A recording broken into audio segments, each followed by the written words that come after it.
അസ്സലാമു അലൈക്കും വറഹ്മത്തുള്ളാ. നമ്മൾ പൈശാചിക പ്രശ്നങ്ങളെക്കുറിച്ച് ഓൾറെഡി വീഡിയോ ചെയ്തിട്ടുണ്ട്. അപ്പോൾ അതിൽ സ്ത്രീകളെ ബാധിക്കുന്ന രാത്രി ഉറക്കത്തിൽ ഉള്ള കുറച്ച് പ്രശ്നങ്ങളുണ്ട്. അപ്പോൾ അതിനെക്കുറിച്ചാണ് നമ്മൾ ഈ വീഡിയോയിൽ പറയുന്നത്.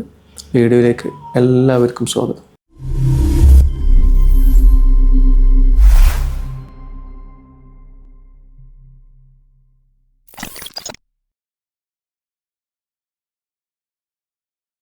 പൈശാചിക പ്രശ്നങ്ങൾ ഒരാൾക്ക് ബാധിക്കാം.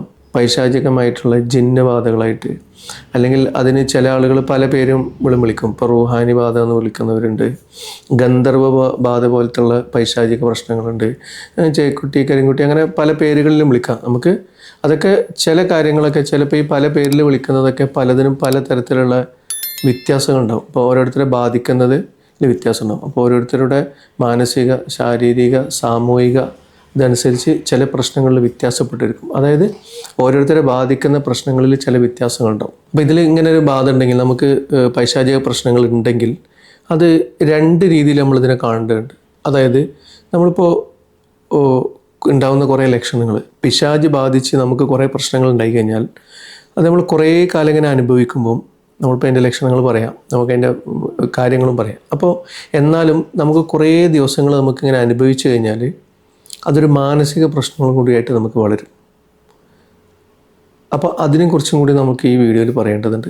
അപ്പോൾ ഇത് നമ്മളിപ്പോൾ ഉറങ്ങുന്ന ഒരാൾ അല്ലെങ്കിൽ ഒരു സ്ത്രീ ഉറങ്ങാൻ വേണ്ടിയിട്ട് ബെഡിലെത്തി കഴിഞ്ഞാൽ അവർക്ക് ഒരു ഉൾഭയം പോലെ, എന്തോ ഒരു ഭയം, ശരീരത്തിന് ഭയങ്കര ഭാരമുള്ള പോലെ, എന്തോ രൂപങ്ങൾ വരുന്ന പോലെ, ഭയാനകമായ രൂപങ്ങൾ നിങ്ങൾ കാണുന്ന പോലെ തോന്നുക, അല്ലെങ്കിൽ ആരോ ആക്രമിക്കുന്ന പോലെ. അതായത് ഒന്ന് ഉറങ്ങിക്കഴിഞ്ഞാൽ പിന്നെ ആക്രമിക്കുന്ന പോലെ, ഈ ഉറക്കത്തിൽ കാണുന്ന അക്രമമല്ല, അല്ലാതെ നമ്മൾ ആക്രമിക്കുന്ന പോലെ നമുക്കിങ്ങനെ നേരിട്ടും ഉറക്കത്തിലും, ഇങ്ങനെ പകുതി ഉറക്കത്തിലും പകുതി ഉണർവിലുമായിട്ട് ഇങ്ങനെ നമുക്ക് അനുഭവിക്കുന്ന പോലെ. അതേപോലെ ശരീരം ഇങ്ങനെ തീരെ അനക്കാൻ പറ്റാതെ, നമുക്കിങ്ങനെ കൈ പൊക്കണമെന്നും കാല് പൊക്കണമെന്നും തടയണമെന്നും ഒക്കെ ആഗ്രഹം ഉണ്ടെങ്കിലും ഒന്നിനും നമുക്ക് കഴിയാത്ത രീതിയിൽ ശരീരം ഇങ്ങനെ തളർന്ന പോലെ, അതേപോലെ ആരോ അമർത്തുന്ന പോലെ, ശരീരത്തിലൊക്കെ പിടിച്ചിങ്ങനെ അമർത്തുന്ന പോലെ, വലിക്കുന്ന പോലെ, അങ്ങനെയുള്ള പല പ്രശ്നങ്ങളുണ്ടാവും. അതേപോലെ തൊണ്ടക്കുയിലിങ്ങനെ പിടിച്ചിട്ട് നമുക്ക് ശ്വാസം കിട്ടാത്ത പോലെ, അല്ലെങ്കിൽ നമുക്ക് ശ്വാസം ഇങ്ങനെ മുട്ടുന്നതായിട്ട് അനുഭവപ്പെടും. തൊണ്ടക്കുയിൽ ചിലപ്പോൾ നമ്മൾ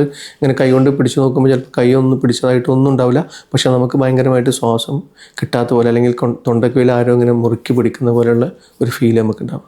അല്ലെങ്കിൽ ലൈംഗികമായിട്ടുള്ള പ്രശ്നങ്ങൾ, ശാരീരിക ബന്ധത്തിൽ ബലമായിട്ട് ഏർപ്പെടുന്ന പോലുള്ള പ്രശ്നങ്ങൾ, അതിങ്ങനെ പകുതി സ്വപ്നത്തിലും പകുതി സ്വപ്നത്തിലല്ലാത്ത രീതിയിൽ നമുക്ക് ശരിക്കുള്ള അനുഭവം പോലെ തന്നെ ഉണ്ടാവുക.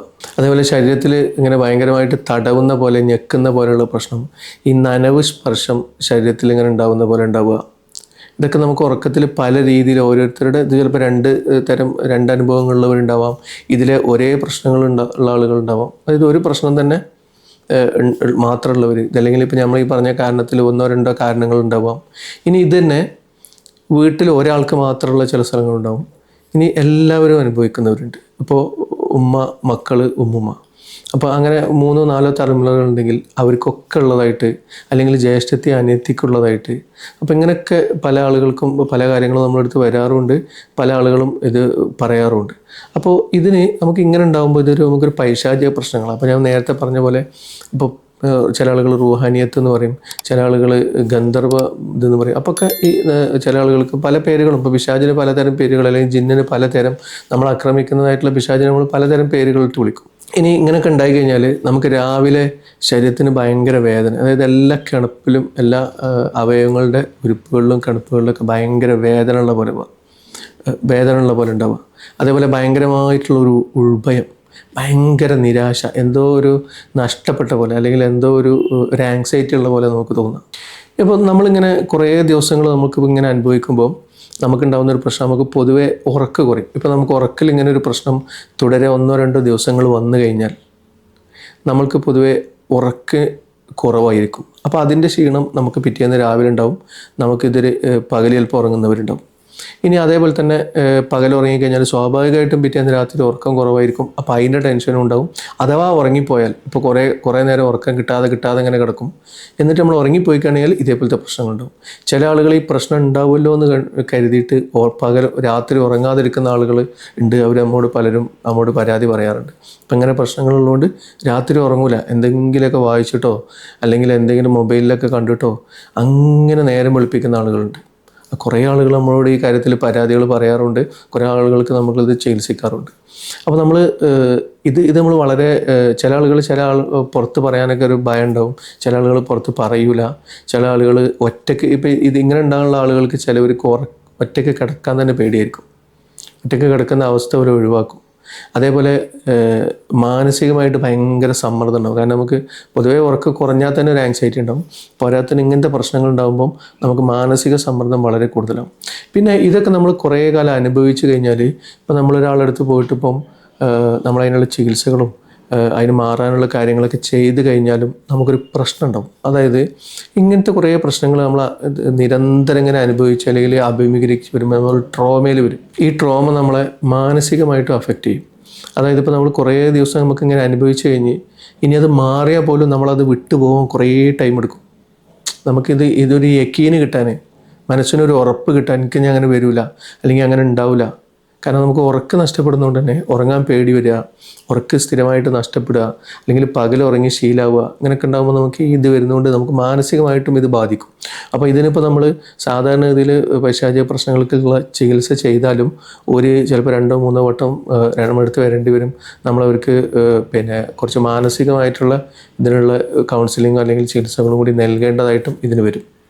അപ്പോൾ ചിലപ്പോൾ ചില ആളുകൾക്ക് ഇത് കൂടി കഴിഞ്ഞാൽ ഒരു സൈക്കാട്രിക് ട്രീറ്റ്മെൻറ്റും കൂടിയും ഇതിൻ്റെ കൂടെ ചെയ്യേണ്ടി വരും. ഇപ്പോൾ ചില ആളുകൾക്ക് ഇതിന് സൈക്കാട്രിക് ട്രീറ്റ്മെൻറ്റ് മാത്രം ചെയ്യുന്ന ആളുകളുണ്ട്. അപ്പോൾ അവരെ സംബന്ധിച്ചിടത്തോളം ഇത് കുറയാൻ സാധ്യത കുറയും. മരുന്ന് കഴിക്കുമ്പോൾ മാത്രം കുറവുണ്ടാവും, പിന്നെയും കൂടുതലാവുക. അല്ലെങ്കിൽ മരുന്ന് സ്ഥിരമായിട്ട് കഴിക്കുക. അപ്പോൾ ഈ മരുന്ന് സ്ഥിരമായിട്ട് മാത്രം കഴിച്ചിട്ട് കാര്യമില്ല, അതിൻ്റെ കൂടെ കൗൺസിലിംഗ് ചെയ്യേണ്ടി വരും ചിലപ്പം.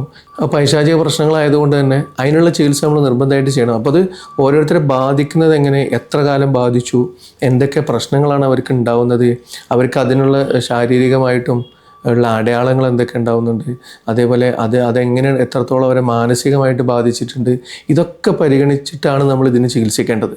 നിങ്ങൾക്ക് ഇങ്ങനത്തെ പ്രശ്നങ്ങളുള്ള ആളുകളാണെങ്കിൽ നിങ്ങൾക്ക് ചെയ്യാൻ പറ്റിയൊരു കാര്യമാണ് 1 ഗ്ലാസ് വെള്ളം എടുക്കുക.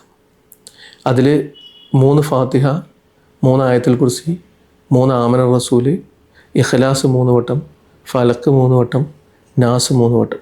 ഇത് ചൊല്ലി 3 വട്ടം ഓതി 3 വട്ടം അങ്ങനെ ഓതുക. അതിനുശേഷം സലാമുൻ ഖൗലൻ മിർ റബ്ബിർ റഹീം അത് 21 വട്ടം. അതേപോലെ അഊദു ബികലിമാത്തില്ലാഹി താമ്മാത്തി മിൻ ശർരി മാ ഖലഖ് അതും 21 വട്ടം. ഇത് ചൊല്ലി ഓതിയിട്ട് രാത്രി കിടക്കാൻ നേരത്തും കുടിക്കാം. അതേപോലെ സുബഹിക്ക് ചൊല്ലി ഓതിയിട്ട് വെറും വയറ്റിലും കുടിക്കുക. ഇപ്പോൾ 2 നേരത്തായിട്ട് ചെയ്യുക. മഗ്‌രിബിന് മന്ത്രിച്ചിട്ട് അവിടെ വെക്കുക, എന്നിട്ട് അത് കിടക്കാൻ നേരത്ത് കുടിക്കുക. സുബഹിക്ക് മന്ത്രിക്കുക, വെറും വയറ്റിൽ കുടിക്കുക. അപ്പോൾ നമ്മൾ സുബഹി നിസ്കരിച്ച ഉടനെ തന്നെ ഇത് മന്ത്രിക്കുക, കുടിക്കുക. എന്നതിന് ശേഷം ഭക്ഷണം കഴിക്കുന്ന രീതിയിലാക്കുക. അങ്ങനെ ഇത് ഒരു 21 ദിവസം ഒന്ന് റെഗുലറായിട്ട് ചെയ്ത് നോക്കാം. എന്നിട്ട് നിങ്ങൾക്ക് എന്തൊക്കെ മാറ്റങ്ങളുള്ളത് നോക്കിയിട്ട് അതിനനുസരിച്ച് കാര്യങ്ങൾ ചെയ്യാം. ഇത് നമുക്ക് ശാരീരികമായിട്ടും മാനസികമായിട്ടും നമ്മളെ ബാധിക്കുന്ന ഒരു പ്രശ്നമായതുകൊണ്ട് തന്നെ ഉറക്കത്തിന് ഉണ്ടാകുന്നതായതുകൊണ്ട് നമുക്കിത് 2 രൂപത്തിൽ നമ്മളെ ബാധിക്കും. അപ്പോൾ അതിന് തക്കതായിട്ടുള്ള ചികിത്സകൾ ഇതിന് ചെയ്യേണ്ടി വരും. നമ്മളെടുത്താണെങ്കിൽ നമ്മൾ അതിനനുസരിച്ചുള്ള ഒരു തെറാപ്പി രീതിയിലാണ് ഇതിനെ സമീപിക്കാം. അപ്പം അത് നിങ്ങൾക്ക് നമ്മളടുത്ത് വന്ന് ചെയ്യാവുന്നതാണ്. അപ്പോൾ ഞാൻ പറഞ്ഞു വരുന്നത്, അപ്പോൾ ഇങ്ങനത്തെ പ്രശ്നമുള്ള ആളുകൾ അതിങ്ങനെ ആരോടും പറയാതെ അല്ലെങ്കിൽ എന്താണ് നമ്മൾ പ്രശ്നം എന്ന് മനസ്സിലാവാതെ ഇങ്ങനെ മനസ്സിലിങ്ങനെ വെച്ചുകൊണ്ടിരുന്നാൽ അത് പിന്നീട് അവരെ ഭയങ്കര രീതിയിൽ ബാധിക്കും. അത് നമ്മളെ ദൈനംദിന ജീവിതത്തിനൊക്കെ താളം തെറ്റിക്കും. പകൽ കുട്ടികളെ നോക്കുക, കുടുംബത്തിനെ ശ്രദ്ധിക്കാം, മറ്റുള്ളവരെ കാര്യങ്ങളിൽ നമുക്ക് ഇടപെടാം. നമുക്ക് മനസ്സിനൊരിക്കലും ഒരു സന്തോഷമൊന്നും കിട്ടാത്ത ഒരു ലൈഫായിട്ട് മാറിപ്പോവും. അപ്പോൾ നമ്മൾക്ക് ഇങ്ങനെ എന്തെങ്കിലും പ്രശ്നങ്ങളൊക്കെ ഉണ്ടെങ്കിൽ അത് കൃത്യമായിട്ട് മനസ്സിലാക്കി അതിനുള്ള കൃത്യമായിട്ടുള്ള ചികിത്സകൾ ചെയ്യാനുള്ള ശ്രമങ്ങളാണ് നമ്മൾ നടത്തേണ്ടത്. അപ്പോൾ ഇൻഷാ അല്ലാഹ് പറഞ്ഞ കാര്യങ്ങളൊക്കെ നമുക്ക് എല്ലാവർക്കും മനസ്സിലായെന്ന് കരുതുന്നു. ഇങ്ങനത്തെ ഒരുപാട് പ്രശ്നങ്ങളുള്ള ആളുകൾ നമ്മളെ കുടുംബത്തിലുണ്ട്. അപ്പോൾ ഇവർക്കൊക്കെ അള്ളാഹു മാനസികമായിട്ടും ശാരീരികമായിട്ടുള്ള സൗഖ്യം പ്രദാനം ചെയ്യട്ടെ. ആമീൻ. നമ്മളെ തൊട്ടുള്ള എല്ലാ ബുദ്ധിമുട്ടും അള്ളാഹു ദൂരത്താക്കട്ടെ. ആമീൻ. അപ്പോൾ പറഞ്ഞ കാര്യങ്ങളൊക്കെ എല്ലാവർക്കും മനസ്സിലായി എന്ന് കരുതുന്നു. വീഡിയോ ഇഷ്ടപ്പെട്ടവർ ലൈക്ക് ചെയ്യുക, ഷെയർ ചെയ്യുക, സബ്സ്ക്രൈബ് എന്ന കാര്യം പരിഗണിക്കുക. അപ്പോൾ ഇൻഷാ അല്ലാഹ് അടുത്തൊരു വീഡിയോയിൽ കാണുന്നവരെ അസ്സലാമു അലൈക്കും വറഹ്മത്തുള്ളാഹി.